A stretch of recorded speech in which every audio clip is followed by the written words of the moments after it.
Muhammad Abduh, lahir tahun 1849 Masehi di daerah Delta Nil, Mesir, dan meninggal 11 Juli tahun 1905 Masehi, dekat dengan Alexandria, sarjana agama, ahli hukum, dan pembaharu liberal yang memimpin gerakan akhir abad ke-19 di Mesir dan negara-negara muslim lainnya untuk merevitalisasi ajaran Islam dan institusi di dunia modern. Sebagai mufti atau penasihat hukum Islam untuk Mesir sejak 1899, ia melakukan reformasi dalam hukum Islam, administrasi, dan pendidikan tinggi, dan meskipun ditentang oleh kaum konservatif, mematahkan kekakuan Islam Muslim, dogma, dan ikatan keluarga. Tulisan-tulisannya termasuk risalah tentang keesaan Tuhan dan komentar tentang Al-Quran. Pertama, kehidupan. Abduh menghadiri sekolah masjid di Anta dan kemudian Universitas Al-Azhar di Kairo, menerima gelar alim atau ulama dari yang terakhir pada tahun 1877. Setelah tergila-gila pada mistisisme, pada tahun 1872, ia jatuh di bawah pengaruh Jamal al-Din al-Afghan, pengkhotbah pan-Islam revolusioner asal Persia yang telah menetap di Kairo, dan yang mendorong minat Abduh dalam teologi, filsafat, dan politik. Sebagai hukuman atas aktivitas politik, Afgan diusir dari Mesir pada tahun 1879 dan Abduh diasingkan ke desanya. Tetapi tahun berikutnya nasib Abduh berubah. Ia menjadi editor surat kabar resmi pemerintah yang ia jadikan platform untuk mengkhotbahkan perlawanan terhadap perubahan politik Anglo-Prancis dan perlunya reformasi sosial dan agama. Dia terlibat dalam pemberontakan Urabi Pasha melawan kontrol asing pada tahun 1882 dan setelah pendudukan militer Inggris di Mesir, diasingkan dan bergabung kembali dengan Afgan di Paris selama beberapa bulan pada tahun 1884. Abduh membantu mentornya menerbitkan jurnal revolusioner Al-Urwat Al-Wuthqa atau Ikatan Terkuat, yang diselundupkan ke Mesir, India, dan tempat lainnya. Setelah kunjungan singkat ke Inggris dan Tunisia, Abduh menetap selama 3 tahun di Beirut dan mengajar di sebuah perguruan tinggi Islam di sana. Pada tahun 1888, Abduh diizinkan untuk kembali ke Mesir, di mana ia memulai karir peradilan yang berlangsung sepanjang sisa hidupnya. Ia diangkat sebagai hakim di pengadilan tingkat pertama nasional, kemudian pada tahun 1891 di pengadilan tinggi. Pada tahun 1899, dengan bantuan Inggris, ia menjadi mufti Mesir. Di pos terakhir, ia melakukan beberapa reformasi dalam bidang administrasi hukum Islam dan wakaf agama. Ia juga mengeluarkan pendapat penasehat kepada pemohon pribadi, termasuk penilaian kontroversial liberal seperti diperbolehkannya makan daging yang disembelih oleh tukang daging Kristen dan Yahudi, dan menerima bunga yang dibayarkan atas pinjaman. Abduh juga mengajar di Al-Azhar dan melawan banyak konservatif oposisi, mendorong reformasi dalam bidang administrasi dan kurikulum lembaga kuno itu. Ia mendirikan masyarakat yang baik hati. Ia mengoperasikan sekolah-sekolah untuk anak-anak miskin. Ia bertugas di Dewan Legislatif, mengkhotbahkan kerjasama politik dengan Inggris dan upaya jangka panjang untuk membangun reformasi hukum dan pendidikan di Mesir. Pandangan-pandangan ini yang sangat berbeda dari pandangan yang dia dukung sebelumnya dalam kehidupan di bawah pengaruh Afgan, membuatnya mendapatkan persetujuan Lord Cromer, Presiden Inggris, tetapi juga permusuhan dengan Khedive atau pangeran penguasa, yaitu Abbas Ilmi dan pemimpin nasionalis Mustafa. Di akhir hidupnya, Abduh belajar bahasa Perancis dan tertarik pada pemikiran Eropa. Kemudian adalah prestasi. Selain banyaknya artikel dalam lembaran resmi dan Al-Urwat Al-Wuthqa, Tulisan Abduh yang paling penting termasuk Risalah al-Tauhid, yaitu risalah tentang keesaan Tuhan, ialah polemik tentang superioritas Islam atas Kristen dalam penerimaannya yang inherent terhadap sains dan peradaban, dan sebuah tafsiran yang terpisah-pisah tentang Al-Quran yang diselesaikan setelah kematiannya oleh seorang murid. Dalam teologi, Abduh berusaha membangun keselarasan akal dan wahyu, kebebasan berkehendak, dan keutamaan implikasi etis, keyakinan agama di atas ritual dan dogma. Dia menyesalkan penerimaan buta doktrin dan adat istiadat tradisional dan menegaskan bahwa kembali ke iman murni dari usia awal Islam tidak hanya akan memulihkan vitalitas spiritual umat Islam, tetapi akan memberikan kriteria tercerahkan untuk asimilasi budaya ilmiah modern.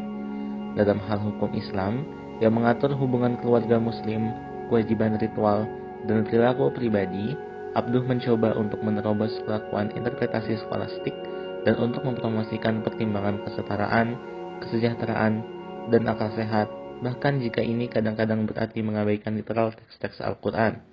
Sejak kematiannya hingga hari ini, Abduh telah secara luas dihormati sebagai kepala arsitek reformasi Islam modern.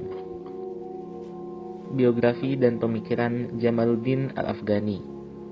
Biografi Jamaluddin Al-Afghani. Al-Afghani dilahirkan pada tahun 1838 di wilayah Kabul, Afghanistan.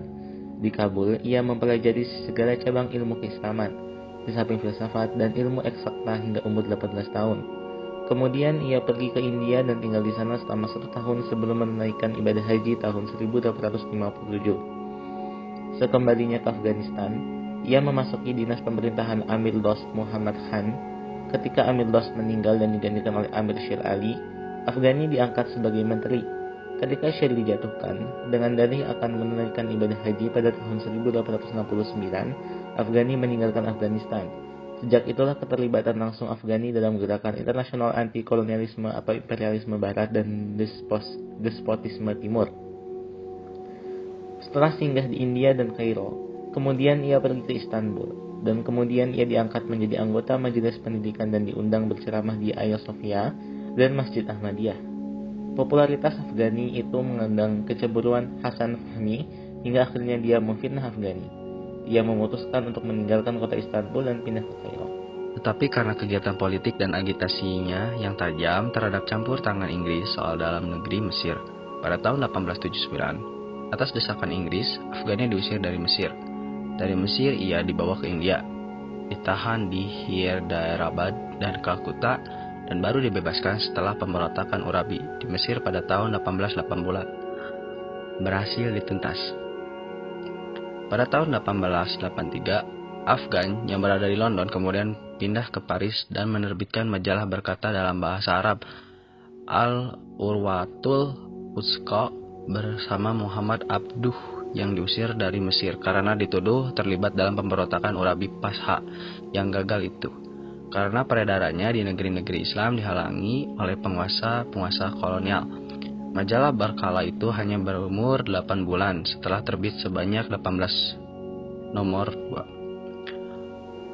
Harun Nusation dan Gozider berpendapat bahwa Al-Afghani lebih bersifat pemimpin politik daripada pemikiran pembaharuan dalam Islam. Lebih lanjut, Nasution mengatakan bahwa kegiatan politik Al-Afghani sebenarnya didasarkan pada ide-idenya tentang pembaharuan dalam Islam. Kegiatan politik itu timbul sebagai akibat yang semestinya dari pemikiran-pemikirannya tentang pembaharuan. Nurchilos Majid menyebutkan bahwa letak kesabaran Afghani bukanlah sebagai pemikir, melainkan terutama pada perannya sebagai pembangkit kesadaran politik umat dalam menghadapi Barat dan memberi jalan bagaimana menghadapi arus modernisasi dunia ini.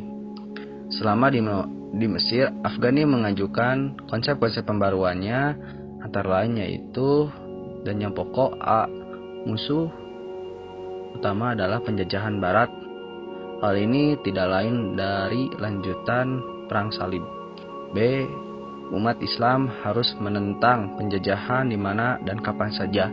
C. Untuk mencapai tujuan itu, umat Islam harus bersatu. Pan-Islams.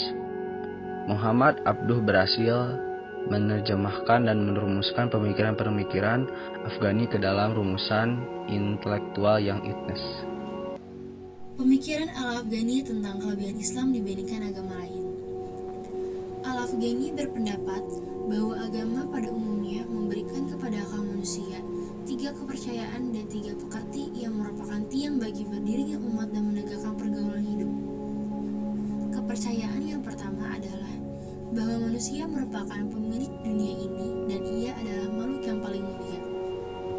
Kepercayaan yang kedua adalah bahwa umat Islam adalah umat yang paling mulia. Kepercayaan ketiga adalah bahwa manusia berada di dunia ini untuk memperoleh kesempurnaan yang menyiapkan pada alam yang lebih tinggi dan lebih luas daripada alam dunia ini. Al-Afghani mengedepankan kelebihan Islam dibandingkan agama lain. Kelebihan itu diantaranya: pertama, kelebihan Islam adalah karena ia adalah agama yang memimpin akal dengan tauhid dan mensucikannya dari karat-karat kepercayaan yang salah. Kedua, menetapkan bahwa setiap orang menjadi bangsa yang terpilih dan kelompok yang utama.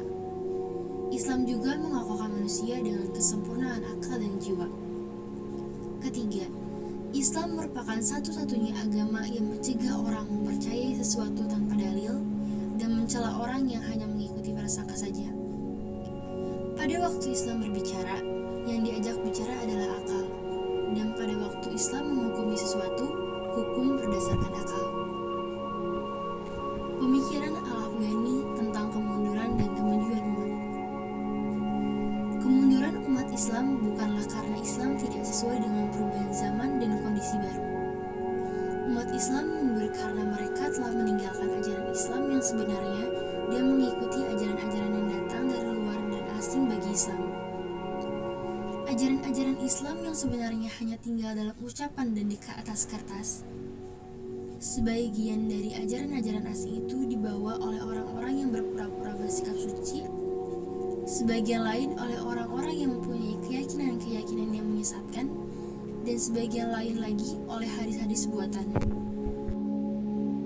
Jalan untuk memperbaiki umat Islam, kata Afghani, adalah melenyapkan pengertian-pengertian salah yang dianut umat pada umumnya dan kembali kepada ajaran-ajaran dasar Islam yang sebenarnya. Hati mesti disucikan, budi pekerti luhur dihidupkan kembali, demikian pula kesediaan berkorban untuk kepentingan umat. Dengan berpedoman pada ajaran-ajaran dasar, umat Islam akan dapat bergerak maju mencapai kemajuan. C. Pemikiran tentang negara. Afghani menilai bahwa corak pemerintahan autokrasi harus diubah dengan corak pemerintahan demokrasi. Menurutnya, pemerintahan yang demokratis mendaki adanya Majelis Perwakilan Rakyat. Lembaga ini bertugas memberikan usul dan pendapat kepada pemerintah dalam menentukan suatu kebijakan negara. Urgensi lembaga ini dimaksudkan untuk menghindari munculnya pemerintahan absolut. Ide atau usul para wakil rakyat yang berpengalaman merupakan sumbangan yang berharga bagi pemerintah. Karena itu, para wakil rakyat harus berpengetahuan dan berwawasan luas serta bermoral baik. Wakil-wakil rakyat yang demikian membawa dampak positif bagi pemerintah sehingga akan lahir undang-undang dan peraturan atau keputusan yang baik bagi rakyat. D. Pan-Islamisme. Afghani sangat berobsesi untuk menyatukan seluruh kaum muslimin. Dengan bersatu dan mengadakan kerjasama yang eratlah, umat Islam dapat kembali memperoleh kemajuan. Persatuan dan kerjasama merupakan sendi yang amat penting dalam Islam. Semasa hidupnya, Afghani memang berusaha untuk mewujudkan persatuan itu dan kemudian dikenal dengan Pan-Islam. Pan-Islamisme bukan berarti leburnya kerajaan-kerajaan Islam menjadi satu, melainkan mereka harus mempunyai satu pandangan bersatu dan kerjasama. Persatuan Islam hanya dapat dicapai bila mereka berada dalam kesatuan pandangan dan kembali kepada ajaran Islam yang murni, yaitu Al-Quran dan Sunnah Rasul.